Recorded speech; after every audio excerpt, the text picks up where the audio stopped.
दोस्तों SSC CGL भर्ती 2023 आ गई है। तो चलिए आसान भाषा में समझिए पूरा notification. New syllabus, new pattern क्या है, कुल सीटों की संख्या कितना क्या है, सिलेक्शन कैसे क्या होगा, सभी चीज़ों के बारे में आप सभी को A to Z जानकारी देने वाले हैं। इस वीडियो को आप शुरू से अंत तक देख लीजिए। आपका जितना भी डाउट है इस वीडियो को देखने के बाद सभी डाउट क्लियर हो जाएगा। ये रहा दोस्तों आपके सामने ऑफिशियल नोटिफिकेशन जो कि एसएससी सीजीएल का है। यहाँ पर आप देख सकते हैं combined graduate level examination 2023 form आपको एसएससी को ऑफिशियल वेबसाइट से फिलअप करना है। यहाँ पर आप एग्ज़ाम डेट, फॉर्म का डेट देखिए। तो फॉर्म भराना जो शुरू हो रहा है आज से ही 3 अप्रैल 2023 से, और लास्ट डेट जो रखा गया फॉर्म का 3 मई 2023, यानी 1 महीने का समय है। लेकिन आपको 10 से 15 दिनों में फॉर्म फिलअप कर लेना है। लास्ट के 1 सप्ताह में वेबसाइट सही तरीके से काम नहीं करेगा, फिर आपको रात भर जाग जाग करके फॉर्म फिलअप करना पड़ेगा। बेहतर यही होगा समय से फिलअप कर लीजिएगा। पेमेंट का डेट देखिएगा तो यहाँ पर बताया गया ऑनलाइन पेमेंट 4 मई तक आप कर सकते हैं। फॉर्म में आप एडिट यानी सुधार भी कर सकते हैं। इसके लिए यहाँ पर ऑप्शन जो दिया हुआ है 7 मई से लेकर के 8 मई तक यहाँ पर दिया हुआ है। इसके बाद देखिएगा यहाँ पर टीयर 1 यानी कि पहला जो एग्ज़ाम है प्रिलिमिनरी एग्ज़ाम, एक तरह से पीटी एग्ज़ाम आप कहिए। टीयर 1 एग्ज़ाम जो है जुलाई 2023 में है, तो जुलाई में ये परीक्षा ली जाएगी टीयर 1। इसके बाद देखिएगा टीयर 2, दोनों एग्ज़ाम जो है सीबीटी ही है, कंप्यूटर बेस्ड टेस्ट है। और इसके बारे में बाद में सूचना दी जाएगी। पहले टीयर 1 होगा, इसका रिजल्ट आएगा, फिर इसके बाद मेंस एग्ज़ाम लिया जाएगा। अब यहाँ पर वैकेंसी के बारे में देखिए कितना क्या सीट है। पिछली बार का देखिएगा एसएससी सीजीएल की जो भर्ती है 37,000 पदों पर। अब आप सोच रहे होंगे कि इस बार भी ऐसा ही 20-25 हज़ार पदों पर कम से कम तो रहना ही चाहिए। तो कितने क्या पदों पर है, चलिए देखिए सीटों की संख्या कितना क्या बढ़ेगी, सभी चीज़ों के बारे में आप सभी को बताने वाले हैं। और दोस्तों इस बार 2023 में आप में से कौन कौन एसएससी सीजीएल का फॉर्म भरने वाले हैं, कमेंट करके ज़रूर बताइए। तो यहाँ पर पोस्ट का डिटेल्स दिया हुआ है। यहाँ पर देखिएगा लेवल 8 का पोस्ट है असिस्टेंट ऑडिट ऑफिसर। अलग अलग यहाँ पर एज लिमिट देखिएगा 18 से 30 साल है। यानी एसएससी सीजीएल का फॉर्म भरने के लिए आपका मिनिमम एज जो चाहिए 18 साल चाहिए, और मैक्सिमम की बात करें तो 30 साल। यहाँ पर देखिएगा पोस्ट वाइज एज लिमिट दिया हुआ है, और यहाँ पर किस विभाग से संबंधित पोस्ट है, डिपार्टमेंट का नाम है, और ग्रुप बी का है या सी का है, सभी का यहाँ पर डिटेल्स दिया हुआ है। तो यहाँ पर आप देखिएगा अलग अलग विभागों से टोटल 36 तरह का इस बार पोस्ट शामिल है। अब ग्रुप सी वाले में देखिएगा तो मिनिमम एज 18 साल का है, मैक्सिमम 27 का कंडीशन है। अगर आपका एज 30 साल है तो भर सकते हैं बिल्कुल, और जो 30 वाले एज लिमिट का जो पोस्ट है उसके लिए आप एलिजिबल है। और अन्य चीज़ों के बारे में देखिए, वैकेंसी के बारे में देखिएगा तो टेंटेटिव वैकेंसीज है, और एसएससी की जब भी नोटिफिकेशन दिया जाता है तो यही सेम चीज़ लिखा हुआ रहता है। पिछली बार देखिएगा तो लगभग 20,000 लिखा हुआ था कि अप्रॉक्स पदों पर भर्ती रहने वाली है। बाद में ये सीट बढ़ के कितना हो गया था तो 37,000, 17,000 सीट इंक्रीज हुआ था। तो इस बार देखिएगा तो 7500 पदों पर भर्ती है। और 2022 से पहले अगर आप 2021-20 में जाइएगा तो एसएससी की भर्ती लगभग 10 से 12,000 पदों पर हर बार दी जाती थी। 2022 में ऐसा पहली बार हुआ है कि 37,000 पदों पर दिया गया था। तो आप सोच रहे होंगे कितना बढ़ेगा। तो दोस्तों इस पर मिनिमम जो भर्ती है लगभग 11,000 पदों पर जरूर जाएगी, और ये 12,000 तक भी जा सकता है। तो यहाँ पर बाद में अपडेट किया जाएगा एसएससी की ऑफिशियल वेबसाइट पर। कैंडिडेट कॉर्नर सेक्शन में आप टेंटेटिव वैकेंसी सेक्शन पर क्लिक करके आप देख सकते थे। यानी इस बार भी अच्छे खासे पदों पर भर्ती रहने वाली है। ये नहीं है कि पिछली बार की तरह लगभग 30,000 35,000 पदों पर जाएगी, लेकिन ये जो जरूर है कि 10 से प्लस यानी 11-12 हज़ार पदों पर जरूर भर्ती पदों की संख्या बढ़कर 11-12 हज़ार तक जरूर जाएगी। तो चलिए ये क्लियर हो गया। अब यहाँ पर देखिएगा फॉर्म भरने के लिए तो भारत का नागरिक होना चाहिए। दूसरा यहाँ पर एज लिमिट, तो एज लिमिट यहाँ पर जो मांग है 1 अगस्त 2023, ये नहीं है कि अभी मार्च से मांगा जा रहा है। आपका मिनिमम एज जो 18 साल का कंडीशन है 1 अगस्त 2023 तक होना चाहिए। और अगर आप ओबीसी से आते हैं तो यहाँ पर देखिएगा कुछ ऐसे पोस्ट है जिसमें मैक्सिमम उम्र का कंडीशन 30 साल है। तो ओबीसी से आते हैं 3 साल का आपको एज रिलैक्सेशन यानी छूट मिलेगा 33। अगर आप SC ST से आते हैं तो 5 साल का भी आपको छूट मिलने वाला है इस तरह से। तो पोस्ट वाइज अलग अलग एज लिमिट दिया हुआ। कुछ ऐसे पोस्ट है जिसमें मैक्सिमम एज का कंडीशन देखिएगा तो 32 भी है। तो यानी आप SC ST से आते हैं तो 37 साल तक, अगर आप ओबीसी से आते हैं तो 35 साल तक फॉर्म भर सकते हैं। लेकिन ज़्यादातर जो पोस्ट है आप देखिएगा तो 18 से 27 ये एज लिमिट का, और 20 से 30 ये एज लिमिट का मैक्सिमम पोस्ट है, और यहाँ पर 30 तक। तो यहाँ पर एज को लेकर क्लियर हो गया। अब छूट के बारे में यहाँ पर देखिएगा तो SC ST को 5 साल छूट, ओबीसी को 3 साल का छूट मिलने वाला है। ओबीसी सर्टिफिकेट कब तक चाहिए, तो अभी ये मांग आ जाएगा, फॉर्म भरने की तिथि तक आपके पास डॉक्यूमेंट सारा कुछ होना चाहिए। यहाँ पर आप देखिएगा तो बताया गया है, डॉक्यूमेंट के बारे में बताया गया, यहाँ पर ओबीसी का अलग अलग सभी का लिमिट है, तो यानी फॉर्म भरने की अंतिम तिथि तक आपके पास ये सारा डॉक्यूमेंट सब कुछ होना चाहिए।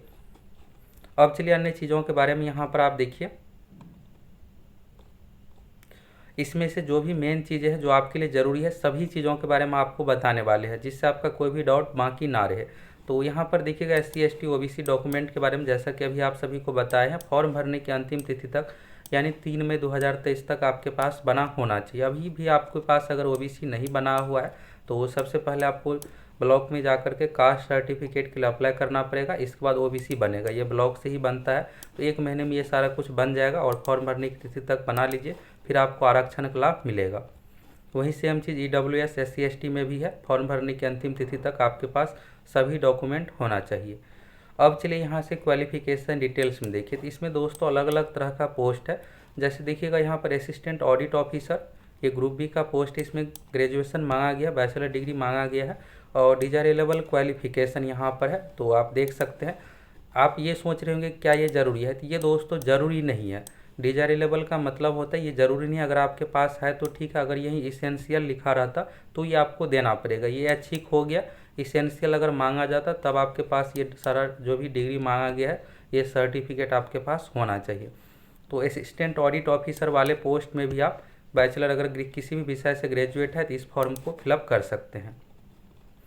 दूसरा यहाँ पर देखिएगा जूनियर स्टैटिस्टिकल ऑफिसर का जो पोस्ट है, तो इसमें यहाँ पर 12वीं का लिमिट लगाया गया है कि 60% मार्क्स के साथ 12वीं भी आपका साइंस से यानी मैथ से होना चाहिए। इसके बाद देखिए अन्य पोस्टों का एक एक, तो यहाँ पर देखिएगा तो और ये तो पोस्ट क्लियर हो गया जो स्पेशल वाले पोस्ट है। ऑल अदर पोस्ट जो है बाकी अन्य जो भी पोस्ट है जैसे income tax officer, CBI inspector, ये सब सारा कुछ जो पोस्ट है ये ऑल अदर पोस्ट के अंतर्गत है और इसमें आप नॉर्मल ग्रेजुएशन मांगा गया है। आप किसी भी विषय से ग्रेजुएट है, साइंस आर्ट कॉमर्स किसी भी विषय से, तो आप इस फॉर्म को भर सकते हैं। परसेंटेज मार्क्स का कोई कंडीशन नहीं है। अब आप ये सोच रहे होंगे ग्रेजुएशन का रिजल्ट कब तक आना चाहिए, तो एपियरिंग में क्या फॉर्म भर सकते हैं या नहीं, तो बिल्कुल दोस्तों आप एपियरिंग में इस फॉर्म को फिलअप कर सकते हैं। 1 अगस्त 2023 तक आपका ग्रेजुएशन क्लियर होना चाहिए, यानी आपका ग्रेजुएशन का रिजल्ट आ जाना चाहिए। अगर आप अभी एग्ज़ाम देने वाले अप्रैल मई में तो बिल्कुल आप फॉर्म भर सकते हैं, जून तक जुलाई तक भी है, लेकिन रिजल्ट आपका जो है फाइनल ईयर का 1 अगस्त 2023 तक आ जाना चाहिए। अब चलिए अन्य चीज़ों के बारे में यहाँ पर देखिए। फॉर्म आपको SSC की वेबसाइट से फिलअप करना है। फॉर्म का फी मात्र 100 रुपये रखा गया है। अगर आप SC ST महिला अभ्यर्थी है, दिव्यांग है, तो आपको फॉर्म का कोई भी फी नहीं देना पड़ेगा। अब इसके बाद कॉरेक्शन भी आप फॉर्म में कर सकते हैं। कॉरेक्शन के लिए आपको यहाँ पर पेमेंट भी करना पड़ेगा, जो कि पहले से ये लागू है कि अगर आप फॉर्म में सुधार करना चाहते हैं पहली बार तो 200 रुपये, अगर आप दूसरी बार सुधार करना चाहते हैं तो 500 रुपये का आपको पेमेंट करना पड़ेगा। सेंटर ऑफ एग्जामिनेशन, तो आप अपने पसंद अनुसार कोई भी 3 सेंटर चूज कर सकते हैं। यहाँ पर ऑल इंडिया सेंटर है, आप कहीं से भी चूज कर सकते हैं। जहाँ आप सेंटर चूज कीजिएगा उसी जोन में आपका डॉक्यूमेंट वेरिफिकेशन, मेंस एग्जाम सारा कुछ होने वाला है। अगर आप बिहार से है तो बिहार वाला जो सेंट्रल रीजन है आप बिहार उत्तर प्रदेश वाला सेलेक्ट कर सकते हैं। अगर आप दिल्ली भी चूज करना चाहते तो कर सकते हैं। बस आपका जो भी डॉक्यूमेंट वेरिफिकेशन सारा कुछ वहीं पर उसी जोन में लिया जाएगा रीजन में। अब चलिए यहाँ पर अन्य चीज़ों के बारे में आप देखिए। स्कीम ऑफ एग्जामिनेशन, अब इसको आपको अच्छे से समझना है। स्कीम ऑफ एग्जामिनेशन में दोस्तों ये परीक्षा जो है 2 टीयर में है, यानी कि टीयर 1 टीयर 2, यानी कि पहला हो गया पीटी एग्जाम। पीटी एग्जाम आप पास कीजिए, इसके बाद मेंस एग्जाम आपको देना है। परीक्षा एक से अधिक शिफ्ट में ली जाएगी, इसके लिए इसमें नॉर्मलाइजेशन भी किया जाएगा। इसके बाद यहाँ पर स्कीम ऑफ टीयर 1 एग्जामिनेशन, तो सबसे पहले यहाँ पर टीयर 1 का देखिए जनरल इंटेलिजेंस एंड रीजनिंग का, तो 25 क्वेश्चन जो है, एक क्वेश्चन है 2 मार्क्स का, तो इस तरह से 50 हो गया रीजनिंग का वेटेज। इसके बाद जीके का 25 क्वेश्चन 50 मार्क्स, मैथ का 25 क्वेश्चन 50 मार्क्स, इंग्लिश का 25 क्वेश्चन 50 मार्क्स। तो पहला जो टीयर 1 है इसमें टोटल 100 क्वेश्चन पूछा जाएगा और ये परीक्षा 200 मार्क्स की होगी। इसके लिए आपको 1 घंटा यानी कि 60 मिनट का समय मिलने वाला है, तो इसमें समय बहुत कम दिया जाता है। 1 घंटा का ये CBT एग्जाम है। टीयर 1 आप पास कर जाते हैं तो इसके बाद आपको टीयर 2 देना, और इसमें नेगेटिव मार्किंग भी रखा गया 0.5 मार्क्स, यानी कि 1/4। एक क्वेश्चन सही होगा 2 मार्क्स मिलेगा, अगर गलत होगा 0.5 मार्क्स काटा जाएगा, यानी 4 क्वेश्चन आप गलत करते हैं तो एक सही का मार्क्स आपका कट हो जाएगा। इसके बाद आपको देना है टीयर 2 एग्जामिनेशन। तो टीयर 2 में यहाँ पर देखिएगा तो पेपर 1 है, इसके बाद पेपर 2 है। तो पेपर 1 ये सब के लिए ज़रूरी है, किसी भी पोस्ट के लिए आप फॉर्म भर रहे हैं पेपर 1 आपको देना, और इसी पे मार्क्स के आधार पर आपका मेरिट बनेगा। मेरिट में जो है दोस्तों टीयर 1 यानी कि प्रारंभिक परीक्षा का मार्क्स नहीं जुटने वाला है। पेपर 1 यहाँ पर देखिएगा तो सेशन 1 है, ये 2 घंटा 15 मिनट का, ये कंप्लीट होगा सेशन 1, फिर सेशन 2 शुरू होगा। तो इसमें देखिएगा यहाँ पर सेक्शन 1 है, तो सेक्शन 1 में क्या है कि यहाँ पर मॉड्यूल मैथमेटिक्स का यहाँ पर 30 क्वेश्चन रहेगा, और मॉड्यूल 2 में रीजनिंग का 30 क्वेश्चन, यानी कि सेक्शन 1 से 30 क्वेश्चन रीजनिंग से, 30 क्वेश्चन मैथ से, टोटल 60 क्वेश्चन हो गया। एक क्वेश्चन है 3 मार्क्स का, यानी कि टोटल 180 मार्क्स का ये हो गया पेपर। और इसमें प्रत्येक सेक्शन के लिए आपको 1 घंटे का समय मिलेगा, यानी मैथ 1 घंटे, पहले मैथ का 100 यहाँ पर 30 क्वेश्चन आएगा, 1 घंटे का समय मिलेगा। ये जैसे ही कंप्लीट होगा इसके बाद रीजनिंग का क्वेश्चन आएगा, और 30 क्वेश्चन बनाने के लिए आपको 1 घंटा समय मिलेगा। तो यहाँ पर ये हो गया। इसके बाद यहाँ पर आप देखिए, यहाँ पर दोस्तों सेक्शन 1 जो है इसी 1 घंटा के अंदर ही आपको मैथ रीजनिंग दोनों बनाना है। 30-30 60 क्वेश्चन आपको 1 घंटा के अंदर ही बनाना है। यहाँ पर देखिएगा तो 1 घंटा जो समय दिया जा रहा है इस सेक्शन के लिए, और सेक्शन 1 के अंतर्गत ही मैथ भी है और रीजनिंग भी है। तो 60 क्वेश्चन आपको 1 घंटा यानी 60 मिनट में बनाना है, तो समय पर्याप्त है, 1 मिनट पर क्वेश्चन पर आपको मिल रहा है। इसके बाद देखिएगा सेक्शन 2, तो सेक्शन 2 में इंग्लिश है और इसके बाद जीके है।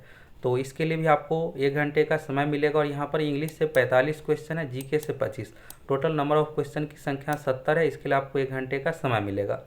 अब ये जैसे ही कंप्लीट होगा इसके बाद आप देखिएगा तो सेक्शन 3 है। सेक्शन 3 जो है दोस्तों कंप्यूटर है, कंप्यूटर क्वालिफाई है। इसमें आपको ये नहीं है कि मार्क्स मेरिट में जुटेगा, टोटल 20 क्वेश्चन इससे पूछा जाएगा। एक क्वेश्चन है 3 मार्क्स का, जिसमें से आपको 60 यहाँ पर इस तरह 60 मार्क्स हो गया, और यहाँ पर आपको 20 मिनट का समय मिलने वाला है। तो ये हो गया। इसके बाद यहाँ पर देखिएगा सेक्शन 2 है, 15 मिनट का data entry speed test module. तो 1 डाटा एंट्री टास्क यहाँ पर दिया जाएगा, ये होगा। इसके बाद देखिएगा पेपर 2 में स्टैटिक्स है, तो ये आपके लिए ज़रूरी नहीं है। अगर आप स्टैटिक्स से रिलेटेड जो पोस्ट है उसके लिए अगर आप फॉर्म भरिएगा तो उसी के लिए ये ज़रूरी है। अगर आप इस पेपर को देना चाहते दीजिए, नहीं तो आप नहीं भी दे सकते हैं। तो इस तरह से हो गया। 100 क्वेश्चन टोटल पूछा जाएगा, एक क्वेश्चन होगा 2 मार्क्स का, यानी टोटल 200 अंकों की परीक्षा। इसके बाद देखिएगा पेपर 3 जनरल स्टडीज़ है, इकोनॉमिक्स से रिलेटेड। तो यहाँ पर 100 क्वेश्चन पूछा जाएगा, एक क्वेश्चन है 2 मार्क्स का, यानी टोटल 200 मार्क्स की परीक्षा होगी।